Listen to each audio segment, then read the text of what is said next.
Hey, it's Mike here, and today I felt compelled to respond to a recent interview with Dave Asprey, the founder of the Bulletproof diet, the one where you put butter in your coffee. Not to be confused with James Asprey, who's an awesome vegan activist. But a few of you sent me this recent London Real interview with Dave Asprey, where he made some pretty amazing claims against veganism. Some of them are honestly just outright hilarious, out there statements that I think are really entertaining. But then at the same time, there's also some pretty serious accusations like how a vegan diet is child neglect. I believe that people who force their children to be vegan are guilty of child neglect. So we're going to put his claims about a vegan diet up against the research and some logic, but also I want to have a lot of fun with this, so let's get started. To understand where this guy is coming from in terms of a dietary philosophy, you have to understand his diet, the Bulletproof diet. First of all, it is another low-carb diet from this page, up to 70% fat. And from this page, which has more specific information, we're talking about healthy fats like butter and ghee. For those that don't know, ghee is actually clarified butter and has a higher saturated fat content than butter does.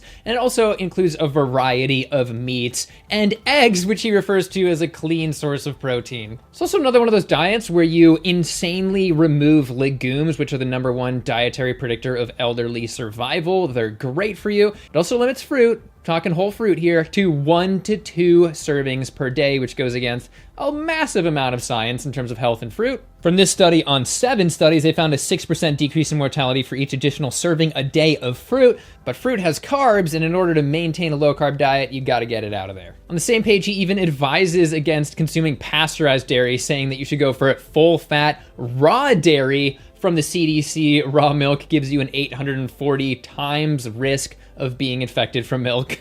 Probably the only overlap between the way I eat and the way he eats is that we both avoid sugar. But now that you have a background on his diet, let's see what this guy has to say. What was your experience on it? Well, I said, look, I want to live a long time and I want my brain to work. And this was going back to, 2002, early adopter vegans. I said, all right, I'm just thinking about enzymes. I got to be raw. I got to do this. And I said, I'm all in. I bought the big bowls, the expensive blenders. I learned how to soak my cashews, sprouting trays. I mean, all in as an expert level nutritionist. It wasn't necessarily low fat. So right off the bat, we can see he didn't just go on a normal vegan diet. He decided to go on a pretty common brand of vegan diet there in the early 2000s, which is often referred to as a gourmet style raw vegan diet. It's a higher fat, nut-based, notoriously rough on your digestion diet, though some people do pretty well on it. However, this is not a standard vegan diet. It's a low fat, raw vegan thing. I tried it with coconut oil. All the things you can do. And he said he also included coconut oil, which I think is really important to keep in mind based off something crazy he's gonna say shortly, but let's continue. And you know what? There's something called the vegan trap that I write about in the Bulletproof diet. And for the first 2-3 months, man, you feel good. In fact, it's usually about 6 weeks. But this is definitely one of the most common anti-vegan myths I've been hearing lately, and it has to do with, you have a honeymoon period, but then your health collapsed. But the data doesn't really support this. When you look at vegan populations, just across the board, they have lower rates of disease. There was such a short 2-month peak and then such a long decline or horrible health period, we would see it in the data. We don't. To be repetitive, we're talking about 15% lower cancer, 78% lower total diabetes risk, 75% lower hypertension, averaging normal BMI. And if you're normal BMI, you are definitely feeling better than somebody who is obese and so forth. But by contrast, from this meta-analysis, low-carb diets, his diet is a brand of low-carb diet. They are associated with a 30% increased risk of mortality in terms of how many people died over the course of those studies. If you're dying more, you're probably feeling worse. Anyway. Well, here's what you did. You stopped eating whatever garbage you ate before. So that's going to make you feel better. Yeah, you do feel better after stopping eating animals and their squirts. Yes, I just said that. But here's the best part and why I wanted to respond to this. Listen to this. And as you start shifting the amount of omega-6 fats in your cells, that's plant-based fats, your cells are not very much omega-6 fat compared to saturated fat, which is the predominant fat in all of your cell membranes, palmitic acid. So what ends up happening is the cells get stressed and they call for more thyroid hormone. Now, when you get more thyroid hormone, you get energy, right? So you feel really good. And people describe this feeling of kind of spiritual openness or a little bit floating. The shamanic spiritual meditation experts I know call it ungrounded. But that said, you're like, I've got this energy back. This is good. I'm losing weight. Yeah, malnutrition will do that. All right, let's unpack this amazing set of claims. So he says, on a vegan diet, because you're not getting enough saturated fat and it's part of your cells just categorically get stressed, and then your thyroid ends up getting burnt out. So did he just invent the saturated fat deficiency? All of the cells in your body are just stressed because you don't get enough saturated fat. Does this guy know how the body works? And to be fair, he never specifically said that your thyroid is gonna blow out, but I think that's kind of the implication here with that thyroid stress. And I have to remind you, he said he ate coconut oil on his vegan diet. Coconut oil is very high saturated fat. So at the very least, this bogus theory doesn't apply to his own experience on a vegan diet, but maybe, to be fair, he's just saying it broadly happens to vegans in general. So do vegans generally show signs of a saturated fat deficiency-driven thyroid blowout cascade? Well, from studies like these showing that vegans have lower rates of both hypo and hyperthyroidism, it doesn't appear that the vegan thyroid is stressed. And I love how I actually have to find real sources to rebut these claims, but from the FDA, quote, "The body makes more saturated fat than it needs, so it is not necessary to get saturated fat from food." So no, vegans don't have saturated fat deficiencies. And as you probably already know, as saturated fat consumption increases from this meta-analysis of 395 controlled feeding trials, cholesterol goes up, and cholesterol is causally linked to atherosclerosis. That's widely accepted. But it's a good way to flip the script. Instead of being afraid of saturated fat, actually, you could get a saturated fat deficiency and all of your cell structures could be messed up. And why? Because this is the guy who's telling you to put straight butter and MCT oil, which is straight saturated fat, directly into your coffee in the morning. And now would be a good time to mention that a ways back on my channel, one of you guys commented that you had a 440 total cholesterol eating a Bulletproof style diet with Bulletproof coffee and all that jazz. And then going on a plant-based diet, their cholesterol went down to 165. He even goes as far as to say, "Screw you, Dave Asprey." That is an anecdote, but it takes a special type of crappy diet to get your cholesterol to 440.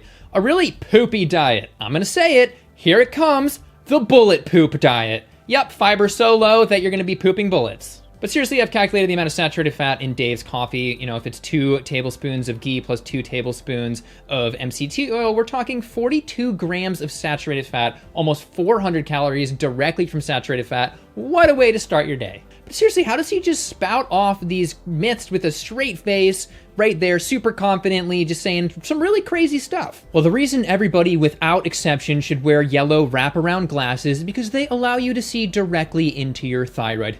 Many people don't know this, but actually light waves bounce off the lenses of my glasses to my subretina, where they go down some of nature's first fiber optic cables heliocentrically down into my thyroid. Also, my glasses are bulletproof. Yeah, Dave, those are just normal Oakleys. Okay, fine. It's actually, they're just tinted yellow because of all of the butter that splatters on them over time when I make my coffee. But okay, yeah, the whole diet is a sham. Don't release this breakdown. Buy my book. And then after 6 weeks, oh, my teeth are a little bit sore. Like they're a little bit sensitive to temperature like they hadn't been before. And, oh, I got some joint pain. And I've heard so many of these vegan athletes, including some of the guys we talked about, not to call them out, like, oh man, yeah, my joints, I really like rolling to get rid of this pain.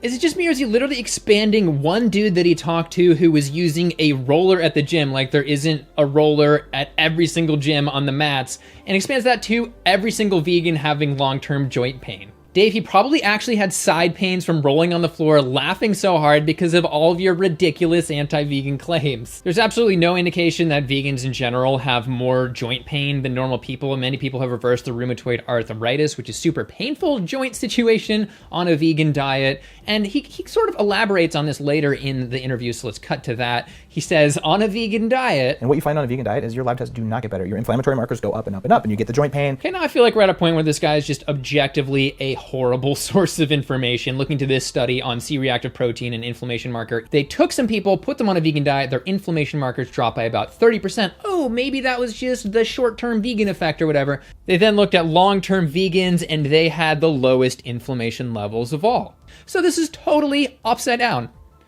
It's upside down. This is literally the opposite of his claim, but here is his biochemical reason. If you're having systemic joint pain, newsflash, vegetables will try to kill you if you try to kill them. It's called lectins. Yes, he appears to subscribe to the lectin fearing of Stephen Gundry and his plant paradox. I have a whole video on that. But lectins are cooked out of kidney beans, which appears to be the most dangerous situation with lectins.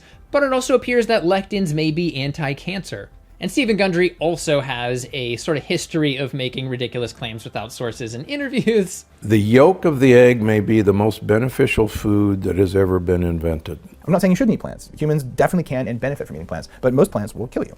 And if you don't believe me, go outside right now, go into the park and pick any green thing you find, put it in your mouth and chew it. And then 2 hours later, when you're moaning with cramps or something worse, you could say, oh, that's right. 99% of plants aren't edible for a reason because they contain compounds. What makes you think the plants that we do eat are only harmless and don't have anything in them that's wrong? No, most plants won't kill you. They might give you digestive upsets, and there are some that will kill you. And that's why we have edible and inedible plants. But he's kind of saying, oh, even those edible plants have what's in those inedible plants. But the reality is, zooming out, bringing our heads back down to earth, looking at studies, the more plants that people eat, the lower their mortality is. From this one, people with a higher plant-based index had lower mortality. This was dose response, more plants, less death. And we also have fruits and vegetables together from this study lowering mortality, and legumes, again, #1 dietary predictor of elderly survival.